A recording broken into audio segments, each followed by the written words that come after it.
Welcome back in our programme. ਜੀ doctor ਸਾਹਿਬ, ਹੁਣ ਸਾਡੇ ਦਰਸ਼ਕਾਂ ਨੂੰ ਦੱਸੋ ਅੱਜ ਦੇ ਦਿਨ ਦੀ ਕੀ ਇਤਿਹਾਸਕ ਅਹਿਮੀਅਤ ਹੈ?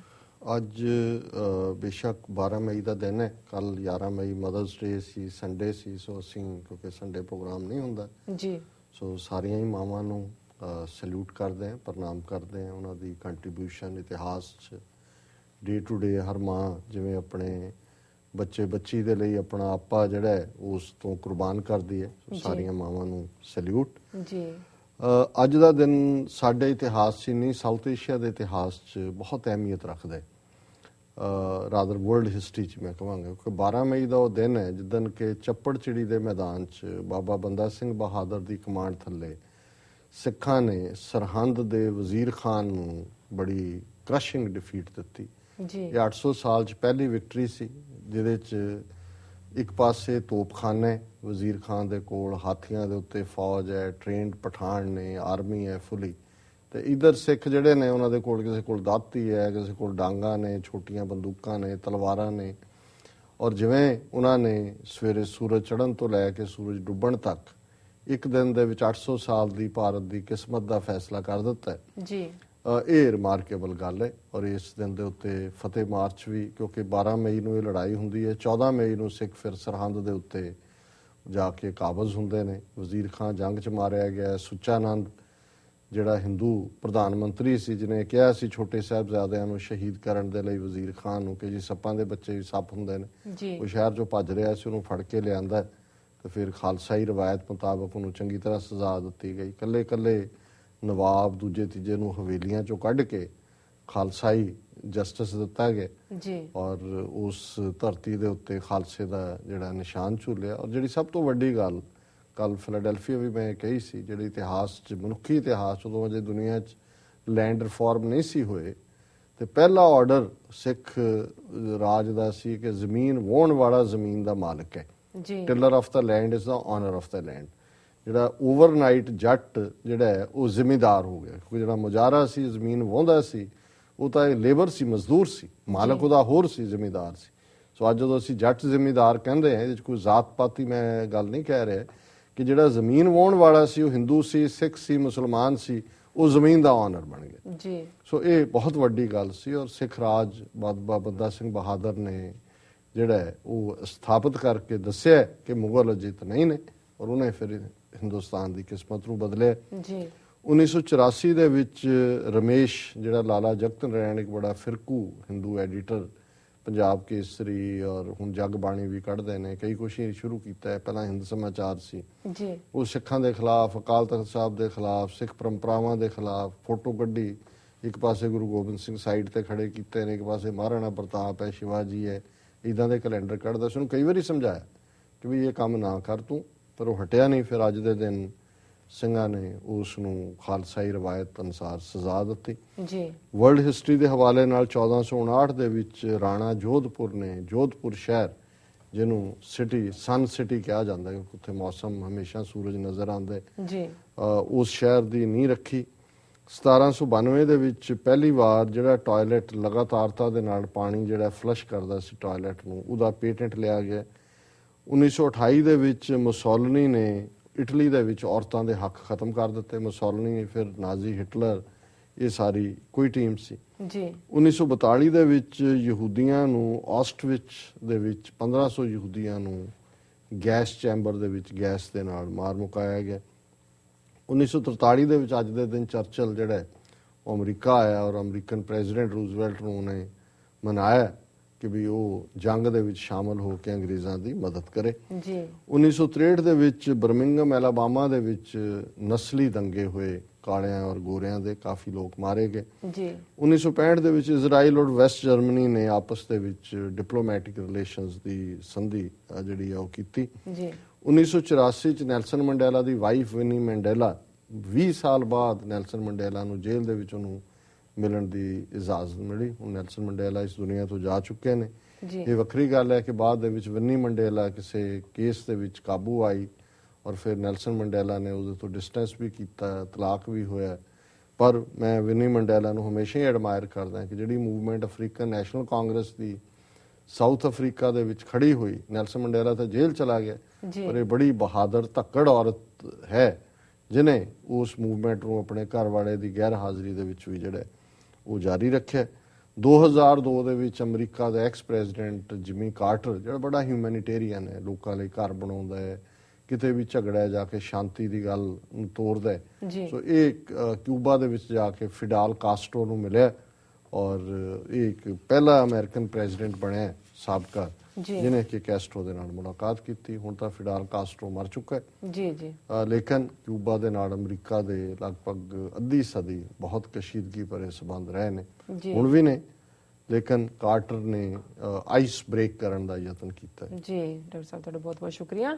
ਸਾਡਾ ਅੱਜ ਦਾ ਪਹਿਲਾ ਸਵਾਲ ਹੈ, ਬੰਗਲਾਦੇਸ਼ ਦੀ ਪ੍ਰਧਾਨ ਮੰਤਰੀ ਸ਼ੇਖ ਹਸੀਨਾ ਨੇ ਦੋਸ਼ ਲਾਇਆ ਹੈ ਕਿ ਬੰਗਾਲ ਦੀ ਮੁੱਖ ਮੰਤਰੀ ਮਮਤਾ ਬੈਨਰਜੀ ਨੇ ਤੀਸਤਾ ਦਰਿਆ ਦੇ ਪਾਣੀਆਂ ਸੰਬੰਧੀ ਸੰਧੀ ਨਹੀਂ ਹੋਣ ਦਿੱਤੀ। ਕੀ ਕਹਿਣਾ ਚਾਹੋਗੇ ਡਾਕਟਰ ਸਾਹਿਬ ਤੁਸੀਂ ਇਸ ਬਾਰੇ? ਦੇਖੋ, ਸ਼ਾਇਦ 2011 ਦੇ ਵਿੱਚ ਪ੍ਰਾਈਮ ਮਿਨਿਸਟਰ ਮਨਮੋਹਨ ਸਿੰਘ ਨੇ ਜਿਹੜਾ ਉਹ ਬੰਗਲਾਦੇਸ਼ ਗਿਆ ਜੀ, ਉਦੋਂ ਇਹ ਪੂਰੀ ਇਹ ਟੀਸਾ ਨਦੀ ਹੈ, ਦਰਿਆ ਹੈ, ਜਿਹੜਾ ਕਿ ਵੈਸਟ ਬੰਗਾਲ ਚੋਂ ਨਿਕਲ ਕੇ ਤੇ ਫਿਰ ਜਾਂਦਾ ਹੈ ਇੱਧਰ ਬੰਗਲਾਦੇਸ਼ ਦੇ ਵਿੱਚ ਜੀ।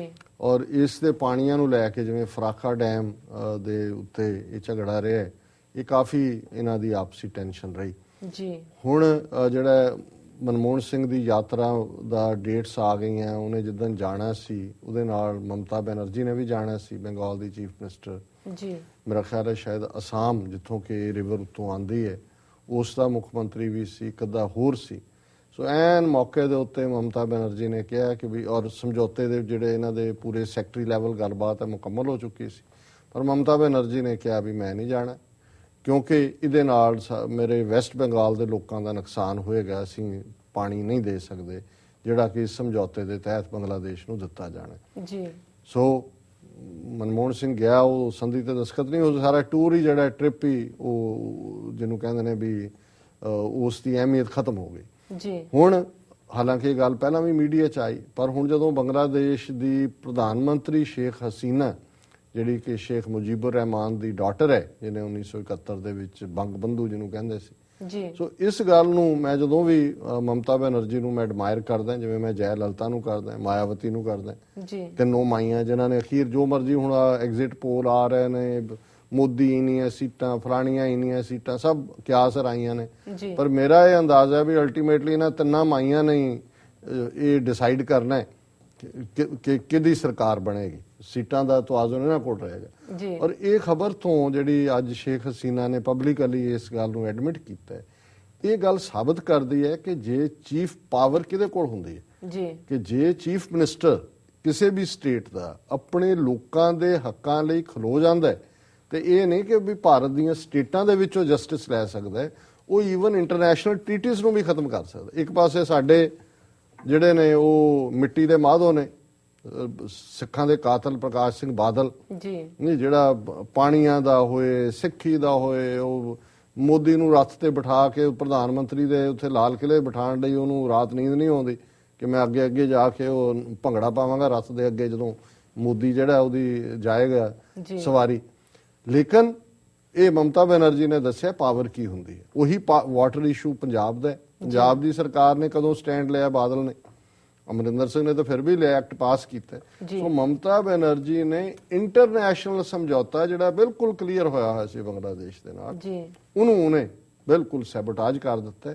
ਇਹ ਸ਼ੋਅ ਕਰਦਾ ਹੈ ਕਿ ਜਿਹੜਾ ਵੀ ਬੰਦਾ ਇਮਾਨਦਾਰੀ ਨਾਲ ਆਪਣੇ ਲੋਕਾਂ ਦੇ ਲਈ ਖਲੋਂਦਾ ਹੈ, ਮਮਤਾ ਬੈਨਰਜੀ ਸਾਦੀ ਸਾੜੀ ਪਾਈ ਹੈ, ਕੈਂਚੀ ਦੀ ਚੱਪਲ ਪਾਈ ਹੁੰਦੀ ਹੈ ਪੈਰਾਂ, ਉਹਨੇ ਕੋਈ ਮਹਿਲ ਨਹੀਂ ਬਣਾਏ ਹੋਏ, ਇਹਨੇ ਤਾਂ ਅੱਗੋਂ ਟੱਬਰ ਦੀ ਤੀਜੀ ਜਨਰੇਸ਼ਨ ਨੂੰ ਖੜਾ ਕਰ ਦਿੱਤਾ ਜੀ। ਉਹਦੀ ਜਿਹੜੀ ਪੋਤੀ ਆ ਉਹ ਵੋਟ ਪਾ ਰਹੀ ਆ, ਉਤੋਂ ਦੀ ਝਾਂਕ ਰਿਹਾ ਵੋਟ ਤੋਂ, ਨਾਲ ਉਹਦੀ ਮਾਂ ਖੜੀ ਹੈ ਕਿ ਵੀ ਇਹ ਹੁਣ ਉਹਨੂੰ ਲੱਗਦਾ ਵੀ ਇਹ ਲੁੱਟਣ ਲਈ ਹੁਣ ਮੈਂ ਤੀਜੀ ਜਨਰੇਸ਼ਨ ਤਿਆਰ ਕਰਤੀ ਹੈ। ਸੋ ਸਟੈਂਡ ਉਹੀ ਲੈ ਸਕਦਾ ਜਿਹੜਾ ਇਮਾਨਦਾਰ ਹੈ ਔਰ ਆਪਣੇ ਲੋਕਾਂ ਨਾਲ ਜਿਹੜਾ ਉਹਨਾਂ ਦੇ ਹਿੱਤਾਂ ਨਾਲ ਜੁੜਿਆ ਹੋਇਆ। ਸੋ ਮਮਤਾ ਬੈਨਰਜੀ ਰਿਮਾਰਕੇਬਲ ਐਕਟ ਜੀ। ਬਿਲਕੁਲ ਡਾਕਟਰ ਸਾਹਿਬ, ਹੁਣ ਸਾਡੇ ਦਰਸ਼ਕਾਂ ਨੂੰ ਦੱਸੋ ਅੱਜ ਦਾ ਵਿਚਾਰ।